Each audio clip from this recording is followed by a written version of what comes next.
in my opinion, the worst option of all. But you know what? It's fine. They're still looking comfortable in the rankings. It's not going to hurt them too much. But at the end of this game, so many cool 1v1 scenarios here. Joke in particular, able to survive and outplay DRX with the nades. A few of them didn't connect, but the last ones did. And that does get them a second place as you go over the recap of the rotates here. And some really interesting rotates moving around the board here, Niptura, this match.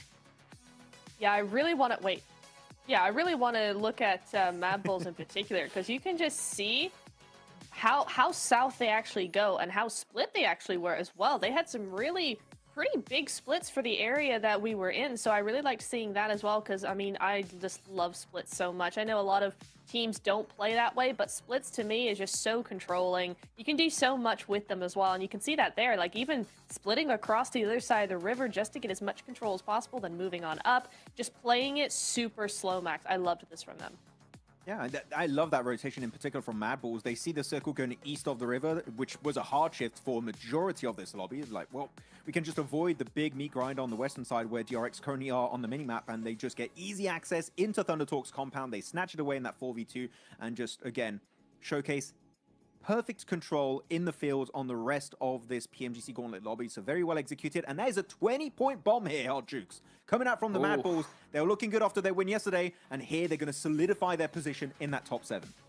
Yeah, I'll take that all day long. Beautiful rotations there for Mad Bulls. 20 points. Or, because we've got 2 ties. DRX and OG with 61 points. A7 and Dick Xavier with 59 points. There's only 2 points separating them between 8th and 5th place right now. So definitely not in the safe zone yet, but what a start it is for them. And it's really looking very, very good. We see here top 4 fraggers. Lemon's looking good. 5 eliminations. You got Joker as well stepping up. We saw him a lot in that game as well, didn't we, Max? I'm just laughing at Joker's pose, like, gentlemen. Yes. maybe time for a win, possibly, yes. Maybe. Indubitably. Every one of these players performing here, Lemon, Joker, Parajin, and QXE on their respective teams. But yeah, it's good to see a bit of variety in this team and who's able to dominate and do well. So very, very excited to see how that's going to continue moving forward. But that is it for Wrangle, right? So our Wrangles are done. We get now into Miramar. Excited to see who's going to be taking the Dusty June wins here this time around. Oh man, I'm so ready for Miramar, and one team I'm really gonna be looking at, right, is gonna be OG, right? We heard at the top of the show with 7 saying that, hey, it's our hot drop location. We're gonna take it. The thing is though, Max, right? 0-point game in the last one, right? We're seeing a lot of teams, DRX surpassing them. A lot of big names now starting to perform. Are you starting to get a little bit worried for this squad? I am a little bit, because this lobby, it's very obvious to me, Hot Jukes, we're looking at day 1 compared to day 2, the teams now, they're feeling comfortable. You know, they're fully playing into their initial strategies. They wanted to fully play around going into the Gauntlet. Now day 2, they're just flexing what they can really make in this lobby. The teams at the bottom, except for APG, you could say they've still been kind of invisible these matches. Everyone is stepping up big time, just like DRX as an example. So teams at the top are starting to slip. Orangutan is one of those teams. We said it at the start of the day, right, Niptroy? We wanted to see an Orangutan win to kind of secure top 7 spot. We have yet to see that chicken dinner. I still feel like there's time to make it happen. But again, we're at the halfway point, past the halfway point now. So you don't have that much time left to secure that top 7 position. Yeah, I mean, I'm starting to feel a little bit worried about OG. I mean, we came so close to a win earlier on a Wrangle, right? They got 2nd place with a decent amount of eliminations. I was surprised how they turned that game around, because that first rotation into that building, I was like, guys, what are we doing? This is crazy. They made it work, right? But I think now it's this weird thing of they put up more points yesterday and we saw less from them. Now they're starting to make moves. They're starting to be more confident, but the points just aren't coming. It's just like it's been flipped now. And we need to see that balance come back where it's like, yes, that aggression comes up. Yes, trying to get more points, but you're actually able to make it work. And as we get further and further on in the day, I'm just like, oh, come on, guys, do something. Come on, please do something. It would be nice to see something change. But I'm seeing Orangutan a lot of the times when they get involved in fights, they're very split. If we can see them just before fight breaks out, regroup, and maybe just like 10-15 seconds faster, I think they would definitely have a chance, because, come on, like, fragging power on Orangutan is very high. WizGod, AKOP in particular. We even saw Aru get some great bridge eliminations onto ThunderTalk earlier on in today's matches on Wrangle. If they regroup here, Hot Jukes, I feel like a win, or at least a strong elimination top 5, is definitely available for them to pick up on these Miramar matches. Yeah, I think that's a good idea. I mean, because especially considering what we saw in that last Erangel match, not the one before this one, right? We saw OG do that super bold push, right down the center. They get that center position, and it works out for them, right? Because the zone ends up going that way. They try to do the same thing, a kind of similar strategy of that bold push down the middle in this last game, and it didn't work out, right? So I think I do agree with you, Max. I think I want to see them, instead of kind of going for these super high risk rotates, right? Just kind of group up and just push your way in with your M4s, right? They got the gun skill. They need those eliminations. Do you think that's something that we could see a change in here in Miramar, especially considering that we could see a hot drop from them? What do you think? The thing is, the hot drop is my biggest question. Are they going to keep doing APG just beat such down an X factor onto APG currently in such a bad position? Possibly. But no, I think that here, Orangutan, yeah, the rotates are good. So I think that we are going to see them maintain that kind of momentum we've seen so far and just keep fragging out, hopefully, again, tighten up their positions and taking better fights. If they do so, I'm positive we can see a win. Yes, it'll happen. Yeah, hopefully we can see it here real soon. But by the way, we do have a nice interview here coming up right now. So let's go ahead and throw it down to the stage and see what Seven has to say. Welcome back, ladies and gentlemen, with the 7WG quick report here. I have none other than Turney K from E Arena getting a second place finish and getting closer towards that top 7 after, to be completely honest, an awful performance so far this PMGC. What has been the biggest struggle so far?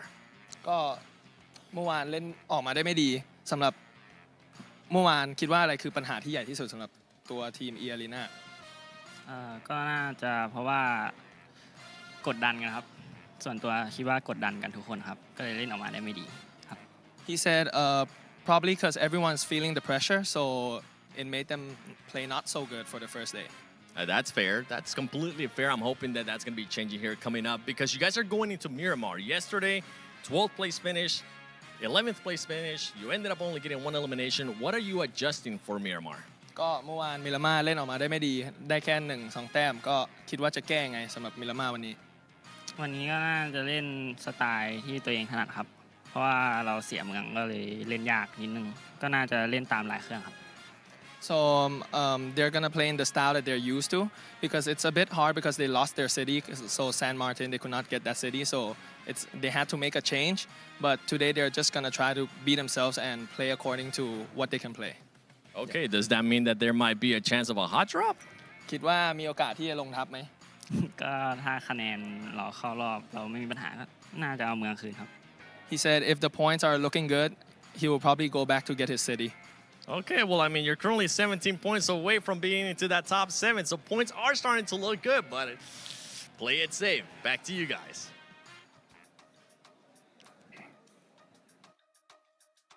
Oh, play it safe or take the risk, Neptura. We're heading into Miramar, 17 points in the top 7. I mean, that is, it's definitely doable, but I don't know. What do you think? What do you think they should do? Play it safe?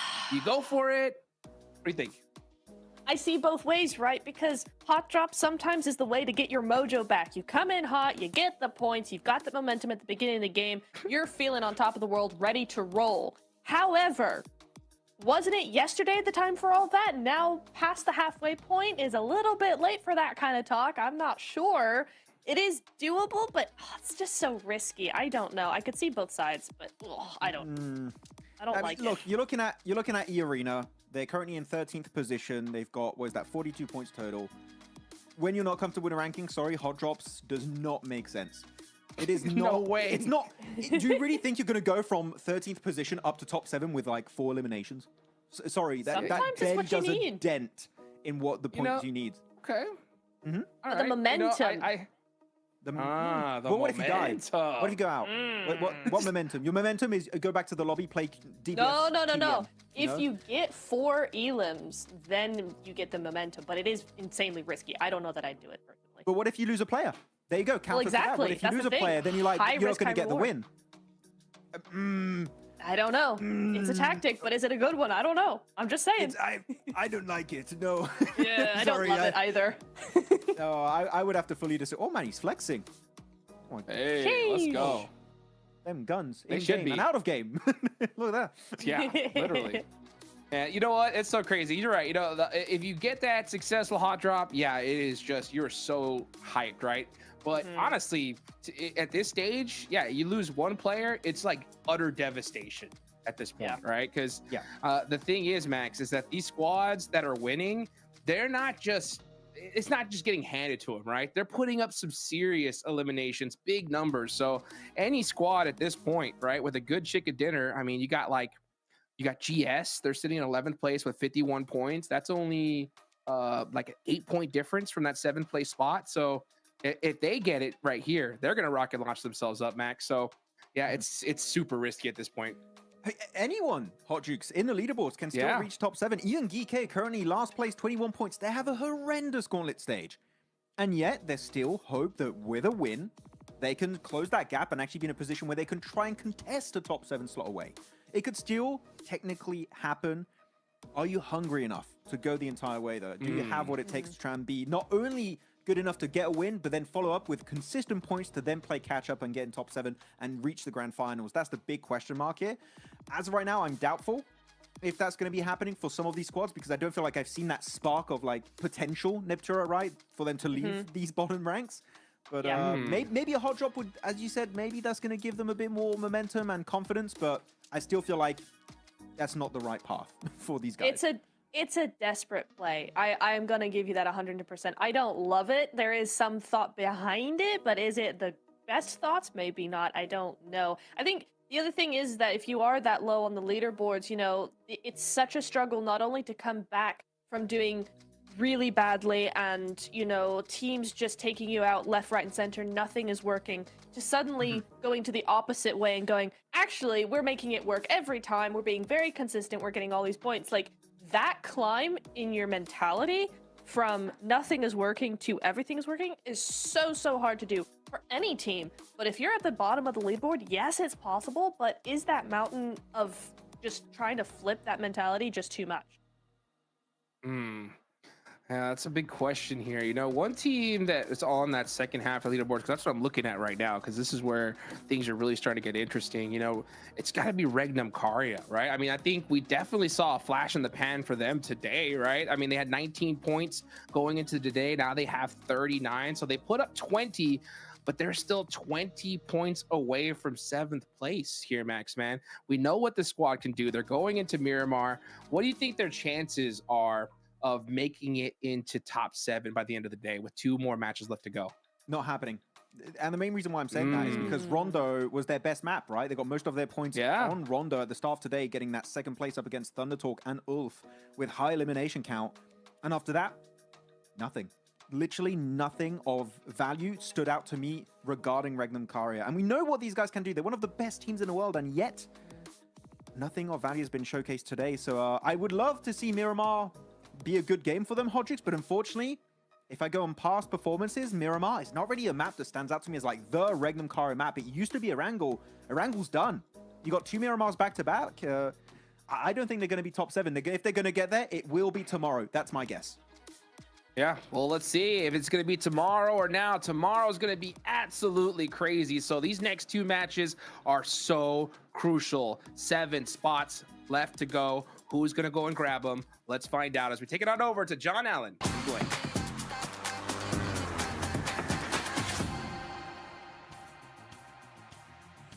And Erangel is here. We are ready for the desert. We'll be taking it by storm, I'm sure. Plenty of action left to unfold now. On the southeast side, the plane path will start. We're heading all the way up to La Cobreria on that plane to see ourselves in there. Erangel is over for today. Let's see what more our teams can do. Indeed, so a bit of a large amount to be playing around with. We've seen some teams have a big resurgence from yesterday, Kara in particular, Thunder Talk. Basically, I think after they reached 100 points, they pretty much just slowed things down in a big way. Mad Bull's able to bring a little bit more thunder to the table, so another one of our consistent teams over 2 of our days so far. Virtus Pro desperately trying to get some more points on the board though, and have been struggling to do so far, and I think that's a team that I will be looking at during this match. It will be necessary to keep up the pace around that 7th place bubble. It's starting to get a little bit less hodgepodge than it was before. Obviously, Talk having a bad, well, I say bad game. They're sort of due one, right, at some point. But not having the greatest games did allow a couple of teams to add some significant points to their tallies. So the number of teams that are going to be more flexible towards that boundary gets fewer and fewer as time passes. Circle heads out to that northwest side. El Pozo, Montenuevo, the areas to the south of Crater Fields as well, going to be a heavy feature now in this phase. I think probably my favorite circles on Miramar over towards this side of the map. I enjoy a lot of the high ground gameplay as well as some of the Montenuevo finishes, El Pozo finishes, and those are always really fun to watch. And there's some decent terrain to play around, and it's quite tactical in terms of the approach that you need to make of where you're rotating, because there is slightly less areas to cut yourself off from other squads other than this northern side of the map. But in the meantime, most teams did have to make a big west shift over towards on this circle. So it seems like DRX, Alpha Gaming, they can make these quick swings out towards the western side and probably get some good rotates off the back of that. Similarly for Mad Bulls on the north in La Cobreria to start with, and Alpha 7 should have a decent start from El Pozo, but again, only just barely making it into top 7 right now with 59 points. That is very much by the skin of their teeth, and tied with both DX Xavier and Alpha 7 on that 59 makes it all the more uncomfortable. The drop-offs not far to be comfy either. Alpha Gaming 33 points, still need a lot more from them. They have been playing mucky. They've not been playing great at all over certainly today and yesterday as well. Just a little bit wayward, nothing really standing out about them. They've had one or two moments from individuals, but they need to find that put-together attitude that Thunder Talk's certainly been exemplifying. Wolves quickly into Montenuevo here, John. I think Wolves is certainly a team that needs to pick up the pace a little bit, because although they are finding points here and there, there's been no real dominant games so far from Wolves. A lot of it's been very scrappy. DX Xavier, another team that I would like to see more out of. And again, it's frustrating because I think for DX Xavier, despite them going down to 2 a lot of times, they're still a force to be reckoned with. So why can't there be a force to be reckoned with 4 players instead? I think that if DX Xavier starts to get things rolling, we could really see a quick result in towards that top 7. But for now, I think if they consistently are losing players towards that mid game, that's going to be something that always holds them back. I mean, even saying that, currently in 8th place with 59 points, it's actually incredible that they are here in the leaderboard right now, John. I mean, yeah, especially when you consider the teams that sit behind them, not least of which Regnum Karya, right? They are currently now 14th place, 39 points, a very disappointing start. You said that, you know, they were looking to that first day maybe to try and speed things up, but they haven't really been able to keep pace at all today. The first half not going their way. Erangel now done. They've only got 2 matches to start to pick up that pace, and I don't think that you're going to be able to take 2 research days very often at all. And Regnum Karya certainly falling by the wayside. A disappointing showing. But on the flip side of that, you've got Kara still representing the region and having a great time in 3rd place.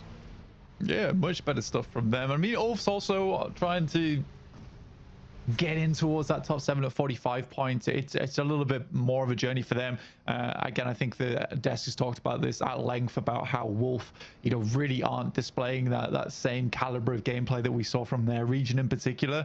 And we'll have to wait and see how things pan out for them, because I do think Ulf is certainly a strong team, but it feels to me like they're very much an off and on team. Right, you know, it could be one set of 3 days are fantastic, the other set of 3 days pretty rough, and I hope that's not going to be the case. You need some consistency as a team. And again, it's so funny, like looking through the list of teams, because the conclusion you come to every time is that we know these guys can perform at a high level, but then again, you know, we can only have a top 7 team. I mean, yes, it's the sort of leeway that you're afforded by having that sort of legacy on the global stage, right? There's a little bit of room for breathing on some slightly unsavory days, we'll put it that way. Virtus Pro, though. It feels like Virtus Pro, I mean, you're talking about, you know, needing to step up that pace. Virtus Pro, it feels like they'd be doing much better than they've actually put the points up for, right? I feel like I'm seeing them quite a lot in these late games, but they are having several catastrophic results. They're not having the floor level of their performance rise high enough to match where we're seeing them in the later parts of these games. I mean, early mid-game rotations, pretty damn good from Virtus Pro usually. It's those mid to late games that are actually like what is causing them such grief at the moment, where they'll go out around about 19, 18 minutes into the game, but because they haven't really got too many eliminations and placement points haven't kicked in yet, they just don't get a whole lot out of it. I think most of the points that we see Virtus Pro get were from yesterday and then some scrappy games here and there. So I do think they need to tighten up some of that gameplay towards the end game because, you know, early to mid game doesn't look too bad for Virtus Pro at the moment. I think a lot of teams don't really play the same way they do, which is quite quick and loose a lot of times in those early moments. And because they're able to quickly adapt on the fly, they're able to do that. And there's not many other teams that quite fill that same category. It's been a difficult road for Virtus Pro. They've got a chicken dinner, though, on the first match of the tournament. Indeed, on Rondo. Able to get 11 eliminations there. Nice stuff to find. On the eastern side, looks like OG have found themselves a scrap with current lobby laggers, Geeke. They are very much behind everyone else by quite a margin now, as teams start to accelerate away from them. And in fact, OG are going to accelerate away from that position as well. They want to get a little bit closer, more stuck in, maybe over towards Thundertalk. Getting stuck in, though, is GS, as Alpha Gaming have 2 players on the hold. GS are going to take the opposite house. They're not going to go full crash on this. And actually, that's going to allow APG to regroup. Top maybe actually finding a shutdown. Yeah, it's not a bad shot. You also have DXavier chiming in at a distance over towards a DS. 3, and I think that you have DXavier maybe able to carve out a little bit of land there. Yeah, that's an awkward one. You really got to get 2 players up, and I think that the coordination has gone to pot here for GS just because of that outside sight line coming through from DXavier on this engagement. The circle's going to pop as well very soon. Regnum can't have oversight on this as well as DXavier. This full compound is on surround. A hard west shift. It's speed now that is of the essence for teams looking to try and hold this western side. Alpha 7 primed and ready to rotate into the west. Regnum Kaya as well could give the slip to Montenuevo, try and get out there nice and quickly. But they may want to stick around and pick up a point or 2 here. I would say that that might be a mistake, though, as other teams are definitely not going to waste any time. Yeah, Wolves getting a very good start to the game here, starting in Montenuevo and now being able to set a little bit over towards the west. We've got a lot of unplayable terrain in this one over towards the western side. That cuts out quite a bit of the circle itself. And you also have like that nasty terrain on the western side. And APG finally is able to put an end to GS there, taking down Jafar. Reaper straight back into the fire though, which is not great. DXavier in the meantime just taking shots over towards the vehicles, but they know better than everyone else that they need to get a move on. They're currently behind APG in the queue towards the circle. So whilst APG is getting reset and ready to go, they're going to take a quick rotate, probably down towards the south past Ladriera, I'd imagine. It's a very difficult set of rotates for the teams on the east, getting through El Pozo on the north side. Montenuevo, a bit of a roadblock on that east. It's actually a very treacherous approach to the centers areas of this circle. I wouldn't be too surprised to cut a lot of teams out, even here in stage 2, and not really be able to make it. Either that, or we'll see 3 or 4 teams in Montenuevo and El Pozo. Kara currently lining up towards the concretes on the north side. Not a bad spot either. I actually quite like this position on the map for Kara. It is a bit awkward where you can't really play it on the rooftops too much because there is sightline from the eastern edge. But in terms of position to just play out the rest of the game, it certainly works that way. And a lot of this circle is based on basically survival towards those final moments of the match because it is quite awkward at times. It depends if it moves down towards the south side, in which case that area becomes a little bit more of a hot spot. But right now for Kara, I think this is a safe position to play. They've got a decent chunk of it. Arena as well with a high ground out to their west, a little bit less maneuverable, but potentially more profitable if they're able to find those shots, to find those angles onto the teams, trying to find any remnant of cover that is remaining on this one. Geeke, they have the point to the north of Montenuevo right now, under control against Ulf, but Ragnarok going to be backed off and will fold back in with the rest of his team. Meanwhile, on the southeast side, you got Alpha Gaming.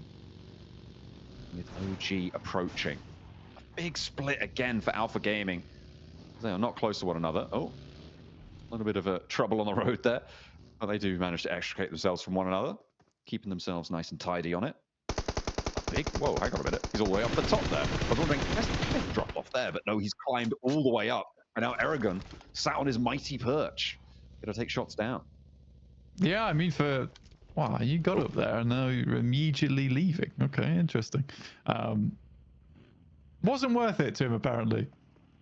Doesn't take too much fall damage, at least with this next circle moving away. Again, that spot would have been really good if this shifted hard over towards the western side. And I think Virtus Pro, you try and take the gambles where you can. In this case, they're already on the western side of the circle, so you may as well try and take high ground off the back of it.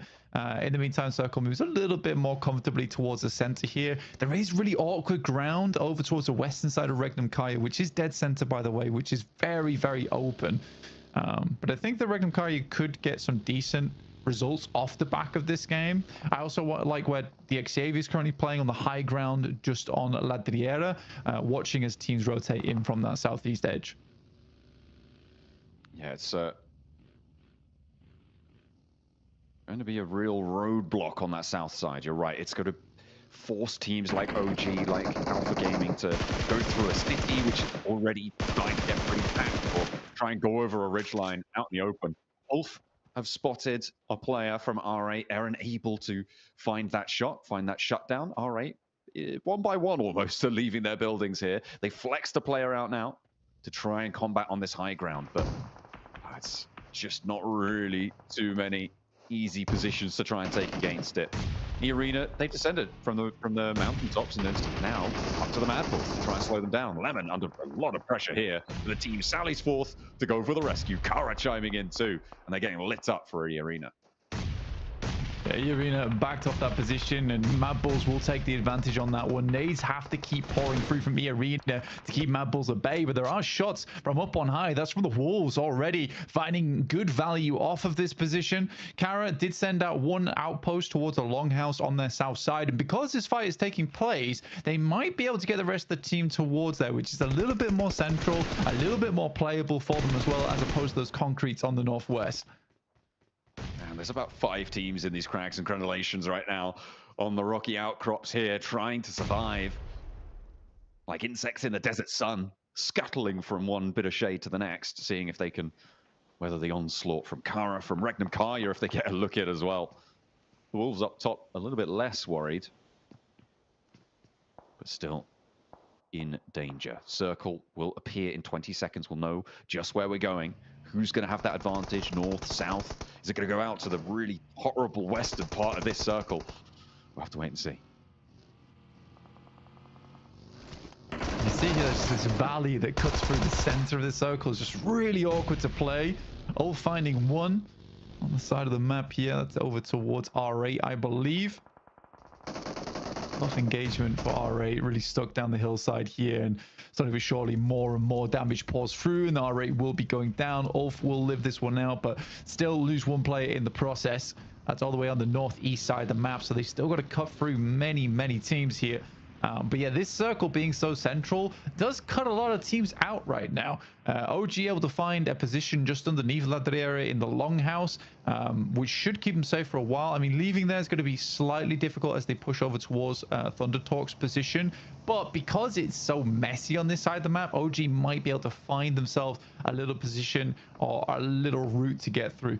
We'll wait and see how they want to play that one out, though. Alpha Gaming rolling, barrel rolling in towards Geekay and finding a knock to start things off.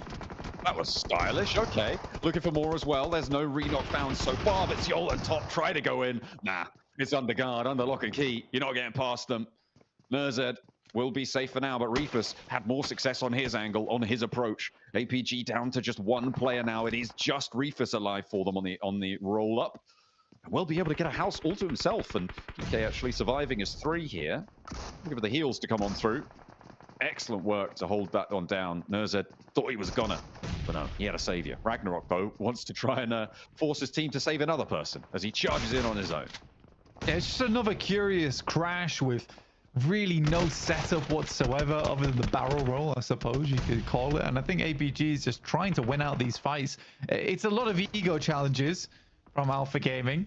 I don't know how far that's going to take them. When this Gauntlet, at least, not very. I am slightly confused by that one. Did not feel like an international level play. I mean, the thing with ego challenges is that they're supposed to bruise your ego when they don't go well, but it feels like APG are sort of immune to that factor, which is maybe why they're sort of poisoning themselves with it. It's a real tough time. They're on a big split right now, and understandably so. I mean, playing around this region of the map, like you say, there is tons of teams all tucked into these positions right now because there's not many great places to go. For Regnum Kaya, this is a fantastic opportunity to get more points on the game. They have a very, very good location on the map to work with. The circle centers up towards them. So many good sight lines, just be taking shots, and they roughly know where all the teams are coming from as well, because it's absolutely down towards the southeast side and up towards the north. You know, no one's really going to be wanting to be playing on that southwest edge of the map, and the only safety is on the western edge of this hillside. APG down again. That is unfortunate. Can't style it out this time. TT, the Thunder Talk at the top of the tables. Happy as Larry. The only team who's actually very, very chill right now. Not really too worried. And actually, they're in a pretty solid spot. This west side of Monte Nuevo is going to work out for them for the time being. I just question how long they're going to be able to survive into this game. Getting out of there, going to be a tough task. DXavier, they are holding this south ridge really, really well. They will have oversight onto that Thunder Talk position. The approaches on every other angle, though, incredibly packed with players. And there it is. That's the circle we were looking for Regnum Kaya at least. And now things are going to get very, very difficult. I'm curious to see how OG plays this one out. I think DXavier have a good idea that OG are underneath them. But the options aren't amazing for OG here. They could just brute force it through DXavier. Considering how split they are as well, there's a good chance for it. It's just a question of how well DXavier scouted out his position. And I remember saying that about R8 versus OG, and it's R8 who took the first knock there too. So again, I don't think OG's been slacking at all in terms of the information gathering down that side. Great nade from Revo over towards Doran, trying to take control of this high ground from the north side, but time is limited as the circle starts to squeeze them in.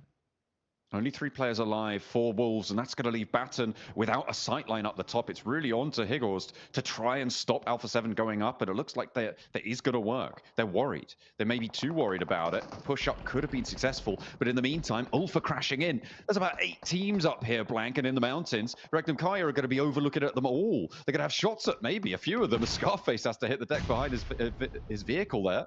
Have a real tough time of things. Alpha 7 continued the nade up top, but the res already came through. Kara want a chance at it, and they'll not be quite as timid as Alpha 7 in this situation. Doran trying to reposition, get away from things, maybe regroup. Nah, not so lucky. CEO's got your number. Yeah, super opportunistic right now coming through from Kara.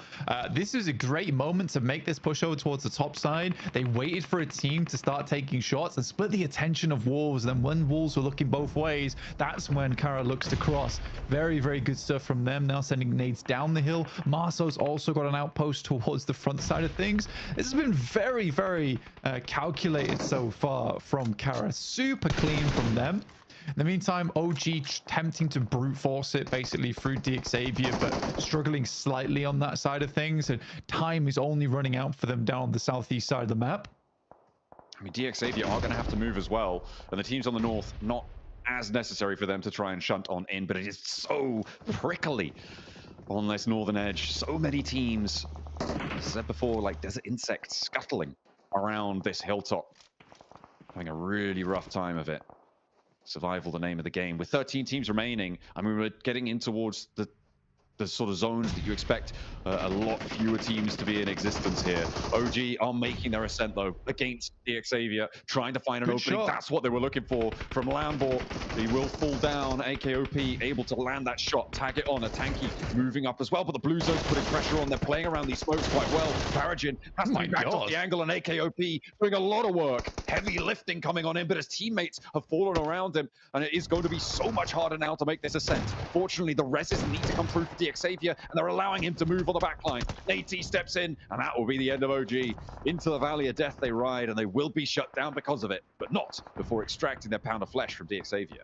Yeah, it's a tough rotate. It's a tough rotate to make, and I think for OG, they were banking on this being a southeast shift. And I mean, that's a very strong position if that's the case, but pushing up on that hillside, so hard. For Regnum Kaya, though, it's easy game for them. Honestly, it depends how Kara plays out this end game, but I think for Regnum Kaya, this is kind of an easy pickup overall, just taking more and more shots to the outside chances. They have to hope that it actually shifts away from them on the north side, but that's purely to pull players off from the north. A 2v3 over towards Thunder Talk. Okay, Geeky are dominating. They got 5 elims. Why not have a little bit of a late game resurgence? What more can you do with these 2 players remaining? They've managed to do quite a lot of work, and now it's just Shing left, and he's thinking, guys, that's 2 players, and they're from Geeky. Like, how has this happened to you? How far have we fallen? They've already got 114 points now on the tally. It wants a little bit more, but they're still feeling very safe. They just need to get maybe like a point a game. Let's see what they can find. Ah, there we go. There's a knock over towards NZ, even in the score. Meanwhile, over on the north edge, teams are starting to fall lower and lower on these player counts. You can see a lot of empty bars there. Not too many teams fully wiped out, but with 12 teams remaining, there's an average of just over 2 players per team, which is quite a significant metric. It's now exactly 2 players. No, hang on a minute. That was a team that went down. Ugh. The maths keeps getting harder, by the way. Not a lot of players per team. DRX make their way into the top 7 with that. To 62 points now on the game, but are able to handle EK. They take a lot of casualties for it. VP similarly also on the chase here, down towards the south side of the map, as the final player from DXavier finally makes his way back into the moment, but Kara is just taking names left, right, and center. I mean, you say that, but now it's just down to push. Attorney King on a sliver of HP, stays alive in the smoke. On the off angle, the Ulf player could be big here against Poser. Has to fall back, look for these reses. On the top side as well, you've got Mad Bulls to worry about. The player there, Tulika, could take a crack at it. CEO has to hold for the rest of his team. I think he knows that Tulika's there. That'll keep them safe, but Attorney K's on the hunt. He's moving in with a pumpy. Need an assist from the top rope, but CEO has to hit the deck. That's going to give the game away on the push, however, and Kara can hold firm. Attorney K falls and Kara stay alive. They're up to 12 elims with a possibility of a full reset. This is insane work from Kara today. Again, that's very well played from CEO as well. I think a lot more players would have full committed to that spray, but all he knows he needs to do is just delay for a little bit longer for the rest of his team to pull out, because as soon as those shots go towards his end of things, he can immediately back off. The team can do the rest of the work. So there's good trust in the rest of his team as well. And Marsto's finding a hell of a shot across range over towards Milky Way there. Goodness me. That is the outpost they sent on the western side of the road, so very unlikely that VP gets that player back up again. Might go on a mad dash, but oh, they are. Okay, hang on a minute. I thought it was unlikely, but they desperately want to keep their players in check. CEO still seemingly having sightlines there. Ketch now the last solo player on that north side, the remnants of that hilltop struggle. Higgles as well was able to get out of there earlier for the Wolves and surviving as a solo. A real tough time on this northern edge. And Regnum Kaya, I mean, they haven't got too many elims for it though, Blank. Which means that even though they've got this far, 6th place, that's not enough of a reward. They want more. Yeah, they basically need to get first place from this position, and it is a first place position too. Nade over the top, quick bubble, underarm, easy peasy, 13 elims added to the tally now for Kara. A hard push ahead of them over towards Regnum Kaya though, but Marso doesn't seem to think so, as he immediately sends shots down range over towards Regnum, keeping them at bay for the time being, carrying them off this spot. Virtus Pro did get that res. They were allowed to get Milky Way back up, but they're leaving him out there for the time being anyway. They must have an exit strategy somehow. Boston moves up to the hills as well, gets a little bit more of a foothold in that direction. I'm wondering what DRX are going to have to say about that, because they're going to have to run out and they may be able to spot. Shots over towards VP. You have to make this rotate now, and I think it was a little bit dangerous for them to actually try and get Milky Way back up again, as the circle was going to enclose. But I think they just about get a player back into position, but Voston immediately taken down. Milky Way flushed by Silas, and Kara's just sending it, dude. All right, 2 players straight across the field. Lewis leaves his teammate out in the open, will go down himself. Kara, they're not going to do too well on that rotate. Player from Virtus Pro did go down in the process. Voston has been knocked, but yeah, I don't think Kara are going to get too much value from this one. They've already extracted a lot of points from this lobby. However, they are stepping pretty close to being in contest with Thundertalk, which is really saying something. Yeah, it's a real lobby annihilation coming through from Kara at the moment, leaving Poser and CEO alive. And again, I really did respect the rollout there.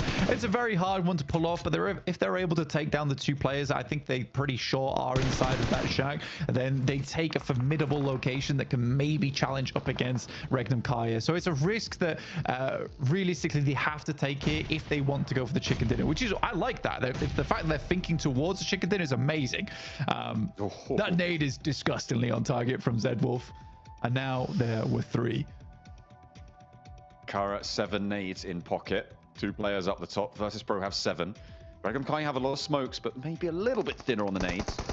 They've only got a couple of players to handle, 4 players total. CEO spotted, challenges on the spray down, needs to be bold with it, and CEO sticks the landing on that. Unfortunately, there's the trade, and there's the nade from the off angles. Only 1 for the price of 2, and Zedwolf may be resable even still by Loxy and maintain this rooftop position against Virtus Pro, who've been holding on the outside here. Regnum Kaya up to 8 elims. It has been a good game for them, and they desperately needed it.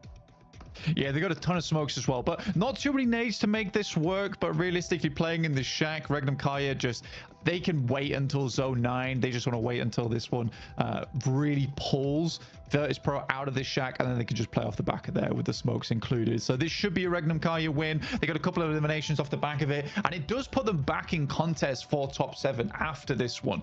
They will need to have another strong game before probably match 4 or 5 tomorrow, but it sets themselves up nicely, right? I don't think any team has really played very, I mean, other than Alpha Gaming, let's say, and Geek, but I think most teams still have a good chance of getting into top 7 tomorrow with some pretty astonishing plays.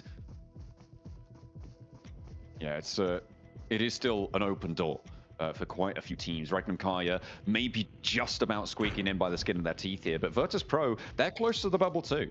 They have been chasing for a while. We were talking about how they didn't really find their way through into these later stages. Those mid games were a real struggle for them, but they managed to get all 4 players in. This hold has been difficult. Malloy going down is going to make this close down nigh on impossible for Virtus Pro. It is a 1v4 now for Aragon, unless he spends the time to get Malloy back up. But those nades now starting to run dry. Zedwolf breaking out wide. They got all the angles they could possibly wish for, and it is going to be a swift little peek out there from Wild in the ghillie suit.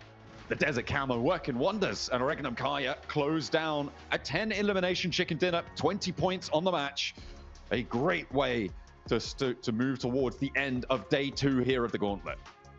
A tidy sweep at the end there for Regnum Kaya. Set themselves up nicely. It was the winning position for a long while, and they definitely played it well. Again, it's very similar to DRX, where, you know, it's not the crazy win. They took a strong position, but the rotates to get there were fairly good, and they didn't flex out too much, understanding there was probably like 1,800 teams over on the north side of them playing on the cliff face. But I do think, again, big props to Kara. The way they played that hillside again,